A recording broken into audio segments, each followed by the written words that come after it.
Эзний хайр инрэл дуустдаггүй. Өршөөлт нь төгсгөлгүй. Өглөө бүр энэ нь цоо шиг. Таны итгэлт байдал юутай аваагаавэ. Хермоны шүүдэр өглөөний хөтөлбөр эхэлж байна.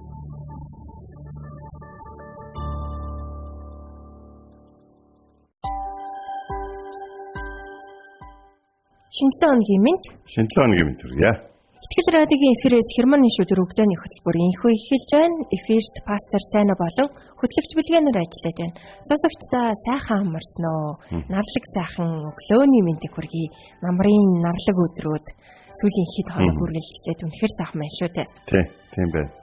Тэгээд энэ 7 хоногоос бол сэрүүн болж эхэлнэ гэж бол цагаагаараас сануулж байгаа. Тэгээд бид нэр зарим зүйл бидний амьдралд хангалттай байгаа дагчин бид нэр үргэлжлүүлэх гээд байлгах гэдэг шүү дээ. Жишээ нь намрын дулааны ч юм уу. Үргэлжлүүлэх гэдэг тийм. Гэтэл өндөө бол эзэн өөрөө хамгийн сайнаар зохицуулж байгаа гэдэг бид итгэх нь бидний амьдралд маш их чухал нэг юм ойлголт байдаг юм аа гэж. Тэгэлгүй яах вэ? Тэгэд энэ өглөө хермоны шүүдэр нэвтрүүлгээр өглөөний магтан дуугаар Бурхны дуу хоолой гэсэн Магдалины дууг сонгон бэлдсэн. Тэгээд заримдаа бид нэр Бурхны дуу хоолой мөн эсэхийг мэдхэд заримдаа эргэлздэг шүү дээ тий. Энэ яг сая Бурхан хийсэн үү?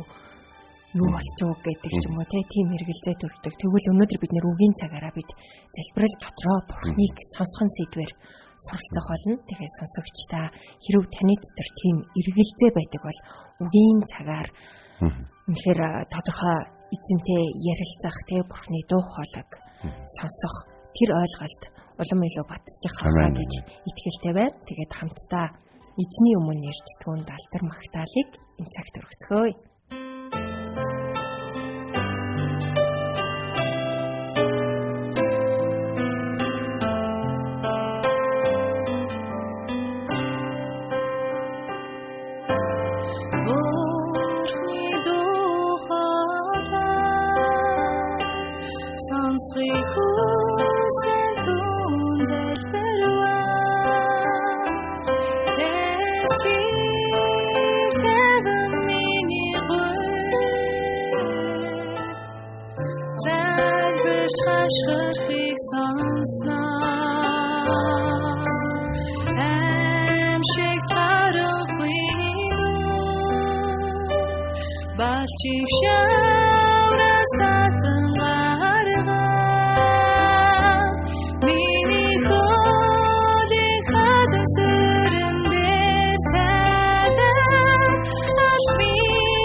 Та миний бурхан.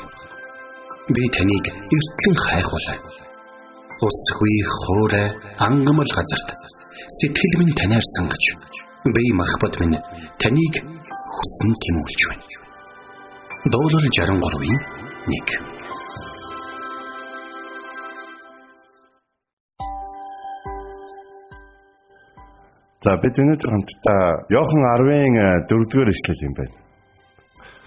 Тэгэхээр залбирал дотроо Бурхныг сонсох нь гэсэн энэхүү ишлэлийг бид хамтдаа үзэх болно. Тэрээр өөрийнхөө бүгдийг гаргаж түрүүнд явдаг бөгөөд хонд дууг нь таньдаг тул түүнийг бас дагдагаа гэж хэлсэн байна. Тэгэхээр тэр өөрийнхөө бүгдийг гаргаж түрүүнд нь явдаг бөгөөд хонд нь дууг нь таньдаг тул түүнийг дагдаг гэж. За бид тэгэхээр өөрсдийгөө Есүс Христэд итгээд удах тусам Бурхныг яаж дагахаа мэддэг гэж бодчихдаг. Бас Библийг яаж уншихаа мэддэг гэж бодчихдаг, яаж залбирахаа мэддэг гэж бодчихдаг. Гэтэл эн чинь ийм хийсвэр юм уу эсвэл нэг ийм хүчээр хийдэг зүйл биш шүү дээ. Одоо яг тийм хайрлна гэж бол ингээд эн чинь ингээд хайр шүү дээ. Ялсан гэдэг чинь ингээд болоо шүү дээ. Гэж ийм юмыг ийм амархан болгодог. Эсвэл одоо яг тийм дагахыг амархан болгодог, хайрлахыг амархан болгодог, Бурхныг сонсхийг амархан болгодог, түүнийг дагахыг амархан болгодог. Ийм нөхцөл байдал бол бидэрт бол байгаад байна. Тэгэхээр бид залбирал дотроо Бурхныг сонсож сурах нь маш чухал байдаг. Залбирал дотроо сонсно гэдэг нь юу гэсэн үг юм бэ? Бид уншсан мэдгээр асуултуудад хуулийн талаар жишээ ярих юм бол тэгдэжтэй те. Наад чинь хуулийн тэдийн байдээ. Тэдгэр үлгийн тэд байдаг байхгүй юу? Наад чинь яг ингээд хийж чинь амархан наад чинь ингээд хуульчид ямар нэгэн байдлаар хүмүүс зүрх сэтгэл гаргах гэхээсээ илүү хуулийн мэдлэг дотроо маш их амархнаар ингэж харагдаж байна. Одоогийн байдлаар ингэж хийдгээр байна. Тэ? Бид ингээд хуулийн одоо үе шаттайгаар ингээд шууд хүмүүсийн асуудлыг шийдэж явах гэдэг. Гэтэл бидний мэдлэг дотор зарим нэг хайр, зарим нэг уучлал, зарим нэг одоо сайхан сэтгэл, зөөлөн сэтгэлийн эрэл хайгуул бол мухардж бол алга болж идэг. Иохан 10-р бүлэг бол сайн хонжны тухай бүлэг. Өөрийнхөө дуудаж харагдаг. Анхны өсөлтийг уншиж явах үед би баг багтаа уншижсэн хончин найд ингээд нөгөө нэг юг санаж ирсэн байхгүй. Тэгээ тэр ишлэл дээр хончин найд ингээд тохиолдол дээр гардаг гэхээр ганцхан эм хургнаас тэр хончин бүхлөтөнд сүргэн бий болдог. Тэгээ тэр нөгөө нэг өөрийнх нь одоо ганцхан хург байгаа юм чинь түүнийг ямар их хайрлаж одоо ямар их одоо юухан инхрээж одоо бүр нэр өгч дуудаж эрхэлж хамт тоглож ингэх нь бол мэдээж ойлгомжтой шээ. Тэгээ дараад нь том сөрөг болсны дараа яах вэ? Нөгөөх нь ингээд том хөгшин тийм хонь ингээд болсон ч гэсэн те нөгөө их хിവэрэ тэр дагаа гараад ирэхээр тэр дагаад явхаар бус нь бүгдөө дагаад явдаг. Сүргийн тэргүүн гэхлээрэл заавал ямар нэг юм хүчрэх одоо юм том юустай те том биетэй тийм байхалгүй сүргийн тэргүүн гэдэг нь хончинтойгоо ойр дотн харилцаатай хончныхаа зүрх сэтгэлийг мэддэг хончин өөрт нь хайртайг мэддэг хончин өөрсдийг нь хідэж хацал руу аваачихгүй ширүүн урсгалтай голоор шууд гатлуулахгүй одоо юу гэдгийг те чулуутай газраар явуулахгүй одоо ийм гэдгийг нь мэддэг тийм хонь байхад жинхэнэ одоо хонь байж болно бас сайн хончин ч байж болно. Гэтэл бид үнэндээ хэтэрхий их мэдлэгт итгээд ирэхээр зүрх сэтгэлээ сонсч чадхаа болоод заримдаа бидний зүрх сэтгэл одоо мэдлэгтэй зөрчилдөх үе гарч эхэлдэг. Бурхан бидэнд мэдлэгийг өгсөн. Гэхдээ тэр Бурханы тэр мэдлэг нь бид тэр мэдлэгийг авангуудаа нэг юм төгсөгчд болоод шууд гарч явал амьдрал руу гардаг биш. Тэр мэдлэгээр бүр амьдралынхаа өдөр тутам нас болгон дээр он жил болгон дээр өдөр болгон сар болгон бас одоо туулж яваа нөхцөл янз бүрийн сайн ба муу янз бүрийн нөхцөл байдал дотроо тэр мэдлэгээрээ дамжуулан Бурхантай хэрхэн ойр харилцаатай байж Бурхантайгаар тэр бүхнийг яаж давж гарах гэдгийг л бид нар заадаг байхгүй. Тэгэхээр энд ингэж байгаа өөрсдийнхөө дуудаж гаргаад төрөнд нь явхад хонд нь түүний дууг дагдаг тул түүнийг дагдаг гэж. Энэ хончин хүний өдөр тутмын ажлын тухай гарч байна. Бурхан биднийг өглөө болгоо. За өнөөдөр надтай хамт бэлчүү. Намайг чамайг хамгийн сайн газараар бэлчээрлүүлнэ гэдэгт итгэж намайг дагаад явах уу? Миний дууг таньж гин үү? одоо тий намайг сайн хончин гэдэг чи итгэж гин үү гэдэг яг тэр зүрх сэтгэлээр бол эзэн өглөө болгонд болж байгаа тий. Эзэн нэг өглөө биднийг одоо гой дуудаж гаргаж гой бэлчээлүүлчихэд нэг өглөө босч ирэнгүүтээ тий би та нарыг одоо зөндөөл дижээлээс гэдэг нэг тийм одоо ингээд өөрчлөгдөж тийм хүнтэй бол адилхан бол биш үү. Өглөө болгон эзэн биднийг хамгийн сайн хончны зүрх сэтгэлээр хамгийн хайртай хондоо хандж байгаа тийм хончин сэтгэлээр биднийг дууддаг гэдгийг мэдж байгаа. Тиймээс итгэгч хүн хүнийхээ хувьд бол залбир дотор ариун сүнсний дуу хоолойг сонсож бид сурах хэрэгтэй. Филиппой 2:13 дээр өөрийн сайн тааллын төлөө та нарын хүсэх ажлын аль алинд нь та нарын дотор үлдэх чинь бурхан юм а гэж хэлсэн байна. Бурхан бидний одоо хүсэх бас ажлын аль алинд өөрийнхөө сайн тааллын төлөө бидний дотор ажилдаг нэгэн гэж хэлж байна. Бурхан ажилдаг гэж байна. Биднийг ажиллаж байхад, биднийг хүсэж байхад, биднийг мөрөөдөж байхад бурхан ажилдаг гэж хэлж байна. Тэгвэл яг энэ бүхний эсрэг ажиллахгүй байхын тулд тэмцдэг нэгэн байгаа гэдгийг бид нар маш сайн бодож байгаа. Нэг удаа би нэг юм доголдсон хонь харж байсан. Тэгээ энэ яагаад ингэж доглоод байгаа юм бол урт богино хөлтэй юм уу гэсэн чи. Зүгээр хонь чинь очиод нөгөө нэг юм тойрооныхын завсраас юу авц. Нөгөө нэг чулуу авчиж байгаа байхгүй. Тэгэл болоо. Тэгэхээр хончин зүрх сэтгэл гэдэг бол ингээд тэр олон зуун хоног те. За би энэ бүгдд нь хүрэлцэн гэж байхгүй гэж хизээч боддгоо. Хүрэлцэн гэдгийг мэдчихэдэг. Харин ямар тохиолдолд хончин хүрэлцдэг вэ гэхээр хондоо хайрладаг байх тохиолдол.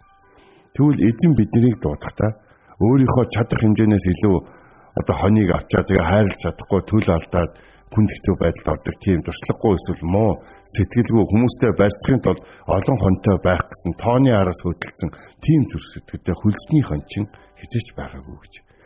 Эзэн бидний бүгдөрөнгийн мэддэг хинднийх ус хинднийх одоо тижээл хэрэгтэй байгаа хинд нь одоо хайр хэрэгтэй байгаа хинд нь жоохон одоо аргадаж өгөх хэрэгтэй байгаа хэнийг нь жоохон зөөлөн тууж хэнийг нь жоохон ширүүн хэсэг туугаад өгөх хэрэгтэй байгаа эзэн бүгднийг мэдж байгаа.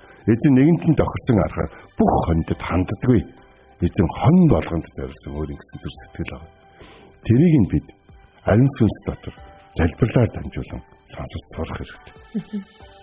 Яагаад босод хондыг айдууд дуудчихад намайг өнөөдөр ширүүн дуудаж байна гэх юм. Яагаад би ширүүн дуудах болов гэдгийг боддог байх хэрэгтэй л гэсэн үг.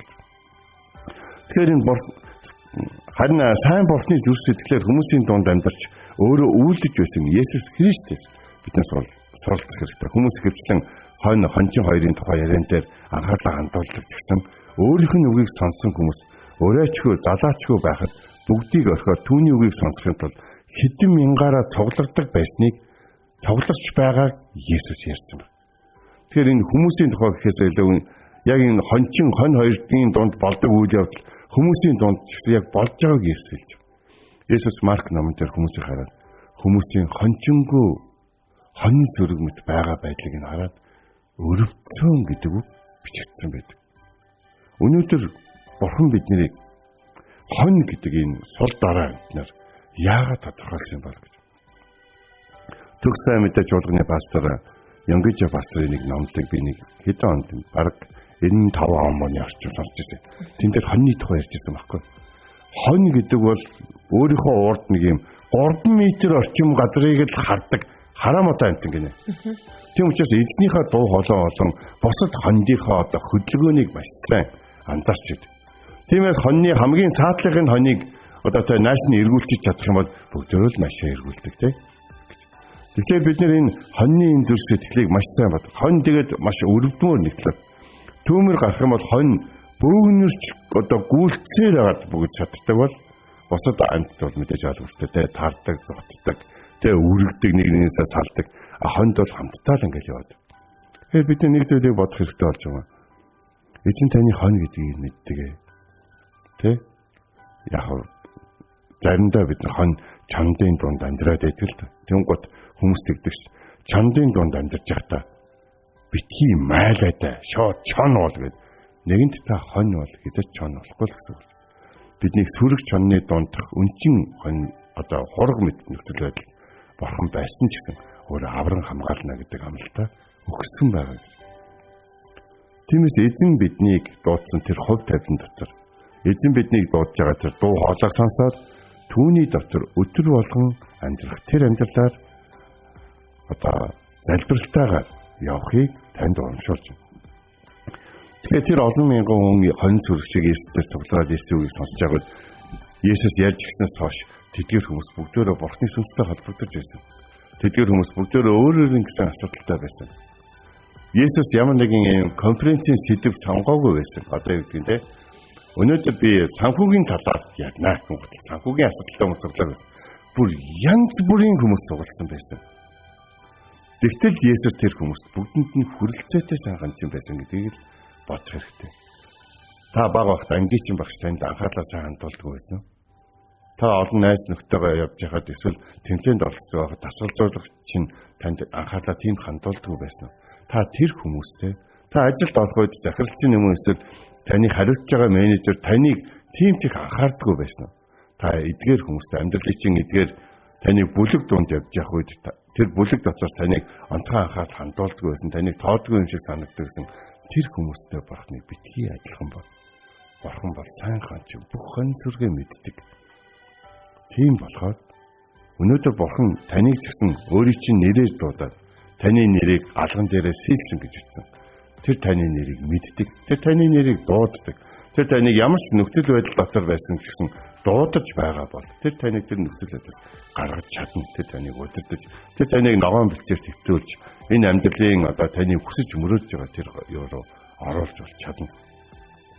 Тиймээс тэр хэдэн мянган хүн цуглачаад Есүсийн заасан сургаалт тэдэнд хангалттай байсан. Есүс за одоо нэг ийм хүмүүс зориулж ийм сургаал заана. За одоо дараад нь ийм хүмүүс зориулж ийм сургаал заана гэж бол заадаг байсан.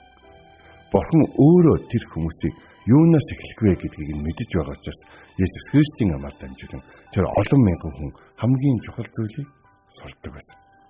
Жишээ нь өнөөдөр бол бид хамтдаа залбирал дотроо Бурханыг сонсож сурах хэрэгтэй гэдэг талаар суралцж байна. Хэрэв та залбирал дотор Бурхан минь өнөөдөр намайг хаана авчихыг хүсэж байна гэж хэрэг асуудаг бол таны нэрийг дуудаад чи өнөөдөр энд байх хэрэгтэй байна гэж хэл. Та хизээч өглөө босонготой за яг өчигдөр шиг л өдөр эхэлж гин дөө хаачихгүй яг нөгөө газар руугаа явна нөгөө хүмүүстэйгээ уулзсан нөгөө юмаа хийн гэдэг тийм бодлоор биш те. Бурхан минь өнөөдөр миний өдөр ямар байх вэ гэж асуугаад та яг л очдог газараа очиж уулздаг хүмүүстэйгээ уулзсан ч гэсэн та тэр өдрийг Бурхантай хам шинэ өдөр байлгах боломж танд байгаа шүү гэж. За энд ингэж Есүсийг ярьж эхлэхээс хүмүүс хүнстэй холбогдож өөрсдийн дотор олон мэдлэгийг хайрын үйлс болгож зөвхөн Бурхан ярих үед үгийг нь сонсдог биш. Харин өөрсдөө тэрхүү дуу хоолойг дагдаг болж залбирал дотроо Бурхантай хувийн харилцааг үүсгэж эхэлсэн байна. Израильчууд амралтын өдөр болгон Бурханы үгийг сонсдог байсан боловч тэр олон гайхамшигтай үгүүдийг хаана хизээ хэрэгжүүлэхийг мэдэхгүй байж л Иохан болон дараад нь Есүс тэр олон гайхалтай үг сургаалуудыг амьдралынхаа хаана хэрэглэхийг одоо туулж яваа үеийн амьдралынх нь ямар үе болохыг ойлгож мэдхэд хэрэглэж эхэлсэн байна. Дуу хоолойгоор нь шилбүрийн чимээгээр эсвэл өөрсдөө нойртож байгаа алхаагаар мэддэг хонин сүрэг шиг хүмүүс ч гэсэн эзний сургаалыг сонсож байхдаа өөрийнх нь аргадж байгааг, өөрийг нь эдгэж байгааг, өөрийг нь зэмлэж байгааг, өөрийг нь урамшуулж байгааг, өөрийг нь сонгож байгааг, өөрийг нь ашиглаж ирснийг эсвэл одоо тохиолдож байгаа зүйл нь өөрт нь хэрэгтэй гэдгийг ойлгож мэдсэн гэсэн үг болж. Хон хэвтмээр байхад хай гэж эзэн босдог шүү дээ. Яг л тэр тэнтэй хэвтэж болохгүй. Яг л тэр яг тодорхой цагт босоо тодорхой цагт идээд тодорхой цагт бэлчээ тодорхой цагт усаа уугаад явах нь орой цагтаа нар жарахаас өмнө гэртээ эргэж ирж амжихгүй. Эзний дуу хоолойгоо сонсоорой. Бид залбирал дотроо бидний хайрлахын тулд бидэнд зааж сургаад өөрөө үлгэрлэн дагуулж байгаа тэр сайн хончин Есүс Христийн дуу хоолойг өнөөдөр сонсож сурах хэрэгтэй. Үүний тулд бид өөртөө зориулж ярьсан гэж бодож байгаа ишлүүдийг тэмдэглэж амьдралынхаа шийдвэрт хэрэглээ болгох хэрэгтэй. Наа чи гоё ишлэл энтэй гэж хүнд өгсөн ишлэл яг. Танд өгсөн ишлэл зарим хүмүүсээ тийм би мэднэ гэж хэлсэн ч гэсэн таны хувьд чухал бол эзнийхээ тэр дуу хоолойг та дагаад өөрийнхөө амьдралыг эзний хүсэж байгаа газарт авчираа. Хүмүүс өгсөн эслүүд дотор төөрөлдөж явж байгаад өөрийн чинь нэрээр хаяглагдсан тэр эзний амьд дуу хоолой, амьд харилцааны тэр шуудан хүлээж авч чадахгүй байваа гэж. Дараа нь бид мэдээж бурхны өдрөмжийг байнга дагаж байхын тулд амьдралд гарч ирсэн шинэ нөхцөл болгон дээр шийдвэр гаргаж залбирлаараа бурхныг дуудаж, бурхан дуудаж байгаа дуу хоолой хариуд нь сонсож чаддаг байх хэрэгтэй. Өнөөдөр эзний дуу хоолойг сонсож эзэн дотор хамгийн дуулууртайгаар хамгийн гайхалтай үйлсэд оролцсон тийм гайхалтай ивэлийн өдөр чинь байх болтугай. Амен. Залбирал дотроо бурхны дуу хоолойг сонсдог байцгаая. Эзний өмнө эртгээ.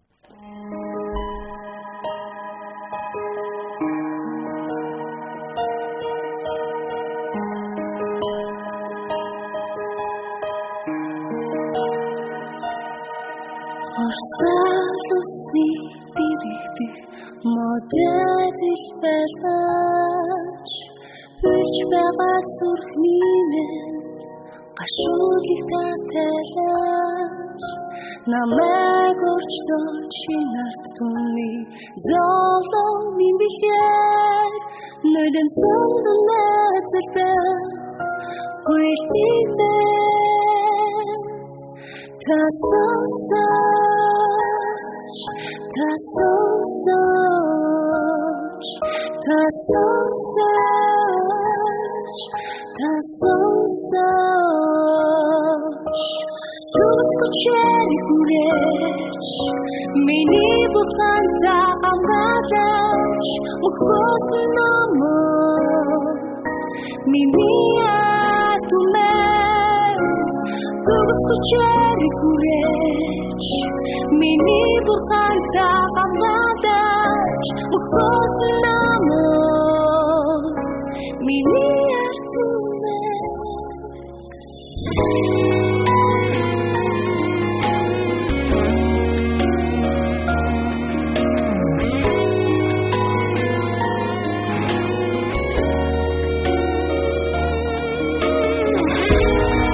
Скучали гуляч, миний буханта амгадач, мухотнамо,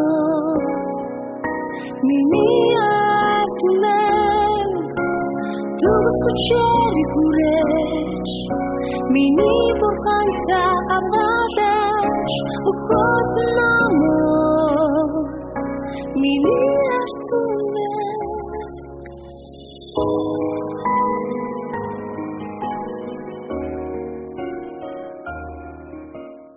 Амен.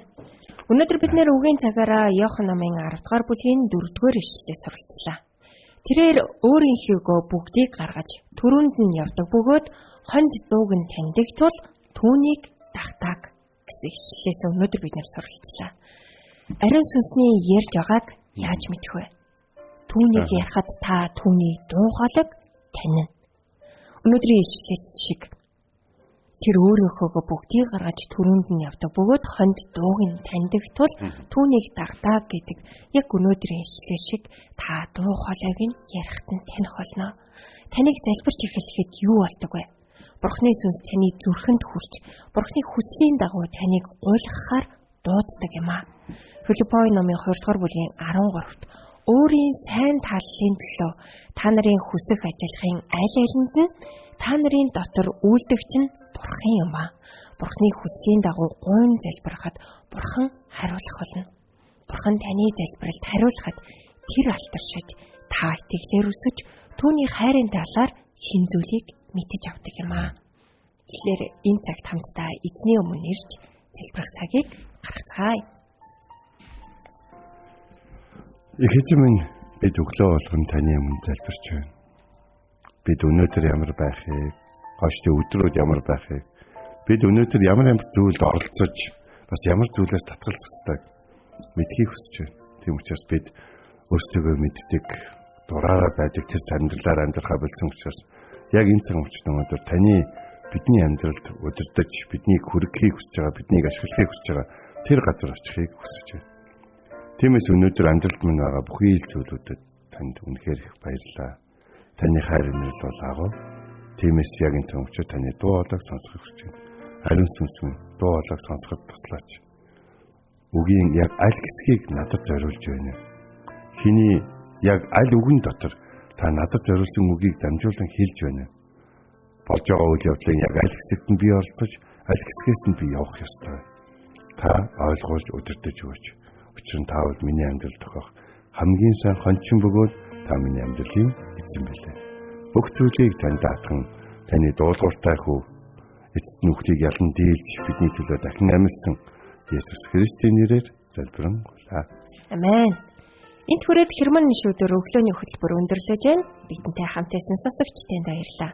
Маргааш иргэд энэ цагтаа уулзцгаая. Эзэн таныг харж хандах болтугай.